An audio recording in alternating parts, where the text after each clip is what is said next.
Hey y'all! First of all, welcome back to my channel, formerly known as Dark Girls Can Too. But as you can tell by the name change, we've done a little rebrand. The new name of the channel is XO Ariane, and we're doing a series called the Beautypreneur Diaries. We'll talk more a little bit later about, everything that it's going to entail and just all of that good stuff. But yeah, just wanted to take a moment to just welcome you guys back. I know that it's been a while and your girl has been on a little hiatus, but I promise this time it was purposeful. Like, before, in the past, it would kind of be unintentional. Like, some things would kind of happen and I'd be thrown off my plan. But this time it was intentional. And because I don't post that often anyways, girl, which we're trying to change, but because I don't post that often anyways, I didn't feel the need to like announce it or anything. But I did need to have a few months of some really deep focus, and we'll talk about that. Yes, welcome.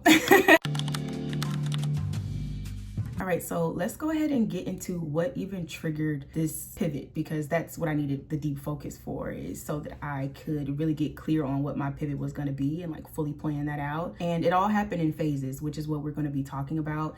Because if you're going through a major pivot in your life, maybe you can kind of relate to some of the ways in which I realized that it was time for me to pivot, how I decided that I'm going to pivot, just all the things. But anyways, what triggered this pivot for me? I think, if I'm being honest, it came from realizing that nobody was coming to save me. I was waiting on this moment of like perfect alignment, this, I don't know, magical motivation that was just going to come out of nowhere, and I was going to be able to push through all of the roadblocks that I had, the mental roadblocks that I had, and I was going to just magically appear where I've always envisioned myself being. But for me, I looked up, I think the 2-year mark was when I was like, okay, what's happening? What we're doing? And then I think 3 years was when I was like, okay, I got to get up off my ass.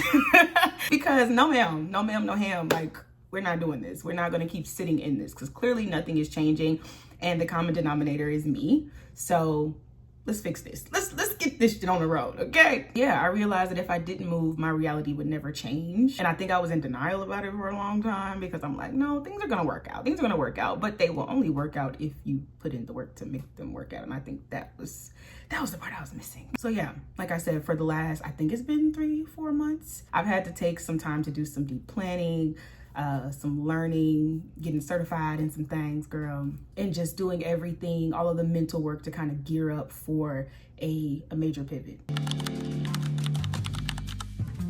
So you know what, as I was actually like scripting out this video, I realized that the pivot started years ago. If I remember correctly, I want to say it was sometime in 2023, which was me in the midst of what I now know was a very toxic relationship. And those who know, y'all know that relationships will do it. Being in a toxic relationship will have you realizing so many things about yourself, but let's back it up. So when I first started dating this person, right, this was almost 3 years ago at this point. I'm getting my timeline mixed up, child. I don't know. It started beautifully. Like, honestly, you couldn't have paid me to think that it would turn out the way that it did.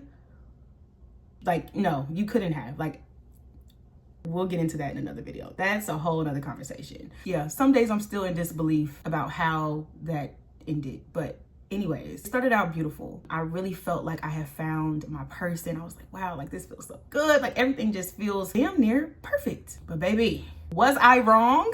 Very much so.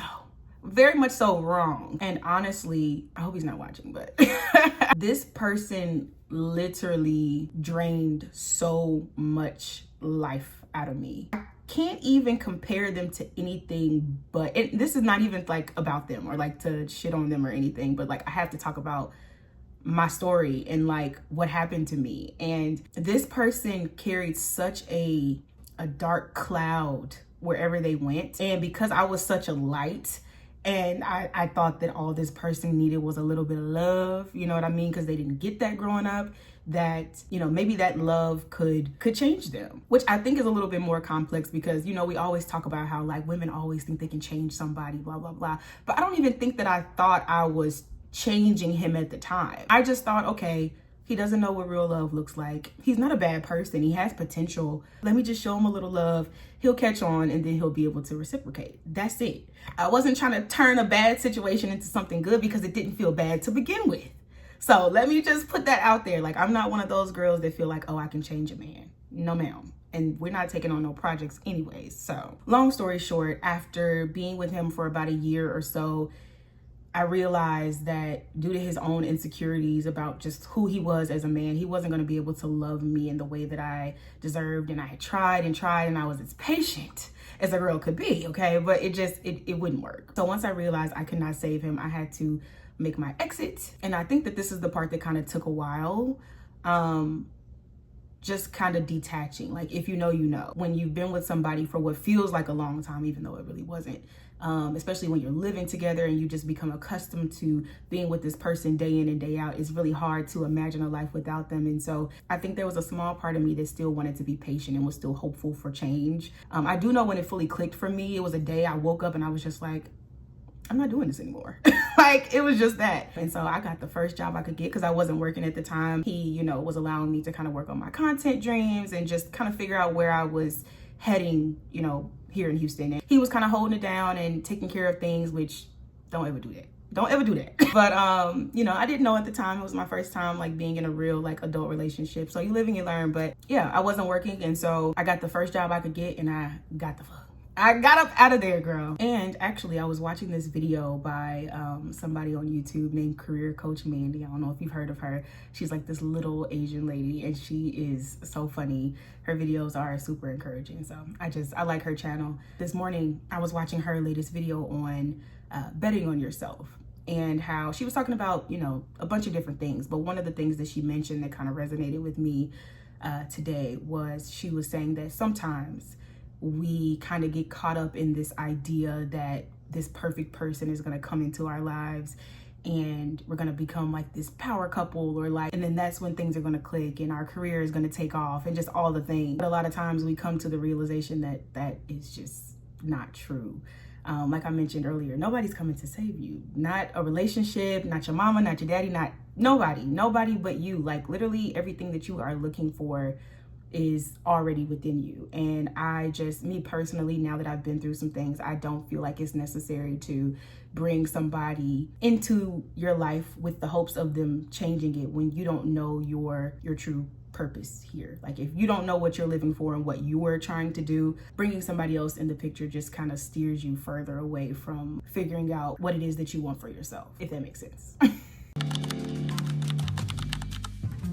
Okay, so once I was able to escape that relationship and I had moved into where I live now and I was just truly on my own and didn't have to think or worry or consider another person, I quickly realized that there was a lot of healing that I had to do. There was a lot of healing mentally, financially, spiritually, physically, child, because I was stressed out. I was stressed, out of shape and all. I hadn't completely let myself go, but for my liking, it felt like I did. And I also just had to figure out like, okay, I'm here, I'm still in Houston, thank God, but like, what's next? Like, what am I doing with my life? But as I was doing all of this healing and just trying to figure myself out, I looked up and 2 years had went by. I mean, it wasn't 2 years of like just fully healing and all of that, but I'm just saying like from the point that I realized that I was not in the best situation as far as my relationship is concerned, all the way up until the end of what I felt like was my healing from all of that, I had looked up and 2 years had went by and I was like, okay, wait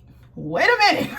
2 whole years, where's the time going? Wait. I think at that point I was still in a little bit of denial, still feeling like, okay, no, things can still shake out. Like I think I was still hopeful that things would just align. But then when year 3 hit, I was like, I'm in the same job, underpaid, overworked, underappreciated. And I think that's when it fully clicked for me that there's no magical alignment. There's no season in my life where I'm going to be motivated 24/7. And in the midst of that, I also realized like, damn, like I'm really selling myself short. And my mother, I'm sure she's watching this. My mother never fails to let me know that you are capable of so much more than what you're doing. Like, please. I realized like, okay, I'm selling myself short and I deserve a full life that is happy and full of abundance. Like I'm just kind of stuck in the same daily routine and I'm not exploring my passions. I'm not expressing my creativity. I'm not doing any of the things that I said that I came down here to do.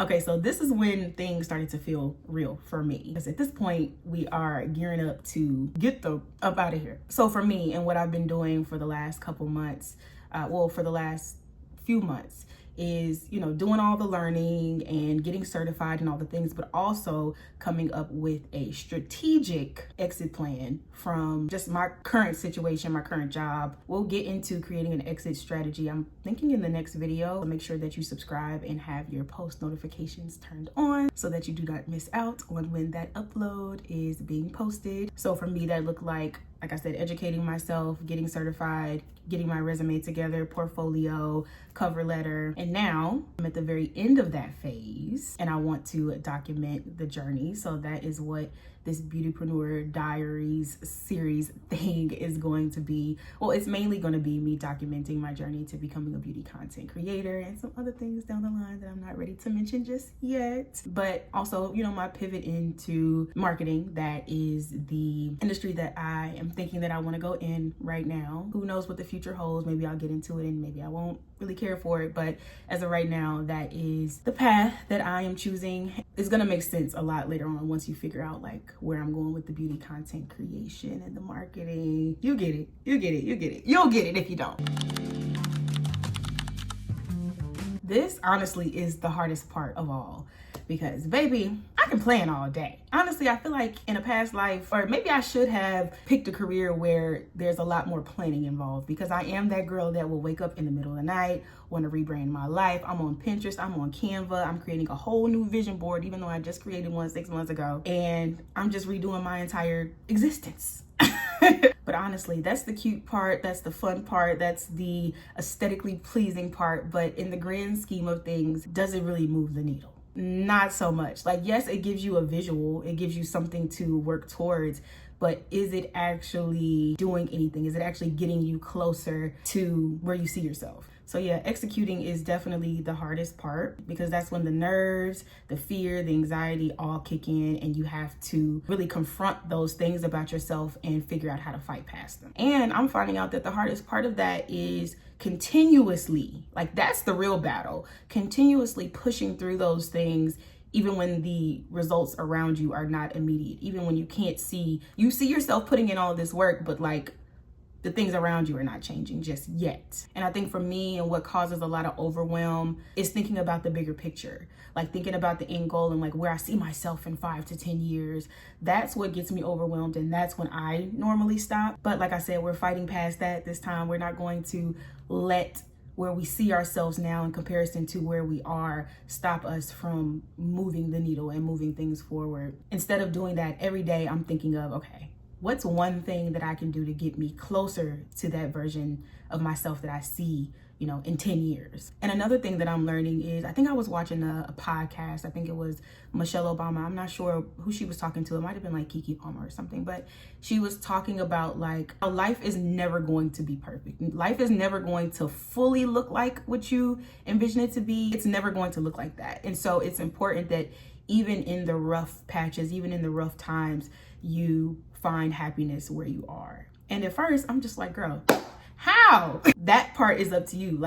You have to figure out ways to romanticize the journey. And for me, I'm a person who loves to learn and figure out ways to become my best self. And so thinking about how this journey will stretch me in so many amazing ways is, somewhat enough to keep me motivated whenever I'm feeling just down or defeated, or I just can't do it. Or for me, for example, right now, what I've been doing just to kind of romanticize my journey, my grown woman era that I'm entering. I've been watching a lot of Sex and the City. I've been watching what's my other favorite show that I've been watching? Well, I restarted Insecure, because of course I think that came out in 2015, 2016. So I think I was just starting college.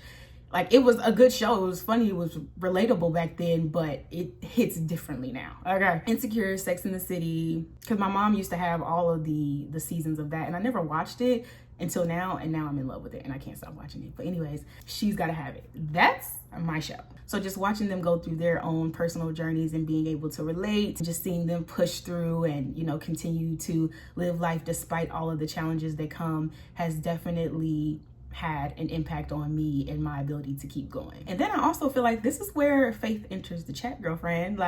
This is where, if you believe, whatever you believe in, whether it's God, whether it's the universe, whether it's your ancestors, whoever, right? This is where faith enters the chat. And you're never really going to know how things will turn out. And I think that was a hard thing for me to accept as well. But one thing that I do know is that I believe in God. And I believe that God is gonna work everything out for me. And if I truly felt that way, that meant that I needed to move like such. And truth be told, friend, I'm gonna be honest with you. You really don't have too much of a choice. Whatever it is that you wanna do, whether it's something creative, whether it's a pivot or a shift in your career, whatever it is, you really don't have a choice but to do it. Like, that's when it comes down to it, that's really what it is. It's either you can sit in fear and not move and stay stuck and then look up and regret it, or you can keep pushing in the midst of that fear and have faith that things are going to turn out better than you could have ever even imagined. But all of that to say, I believe that I can do it. I believe that you have it in you too. So friend, if you're feeling discouraged and you're feeling like, what am I doing? Like, life is not looking how I thought that it was going to look by age whatever. I hope that this video served as some kind of encouragement to let you know, like, girl, you can still do it. You just have to figure out ways to embrace the pivot. And I also think that it's important to remember, in a world where everything is supposed to look effortless, I want to prepare you. Okay, I want to let you know that this journey, this pivot, this change that you're trying to make in your life is not going to be pretty. It's not going to look effortless. Actually, it's going to stress you out, very much so. And that's just me putting it like lightly. That's me saying it lightly. So I encourage you to just kind of have your own process and not worry about what others are going to think and how they're going to perceive your process, especially if you're doing something like this where you're kind of talking about it out loud. And just remember that everybody's experiencing the emotions that you're feeling, the fear, the anxiety, the doubt. Everybody experiences those things. It's just, how well can you push past it and remind yourself and remember that you are that girl. You are that girl and you got it. You can do hard things. So yes, that is all that I have for today. I hope that you enjoyed this video as much as I enjoyed recording it. And let me know below, can you relate to any of this? Are you going through your own personal pivot? Is there any advice that you can give me? Let's talk below. Let's share our thoughts and get into a little conversation. Don't forget to give this video a thumbs up, subscribe, and I will see you guys in the next video. Bye.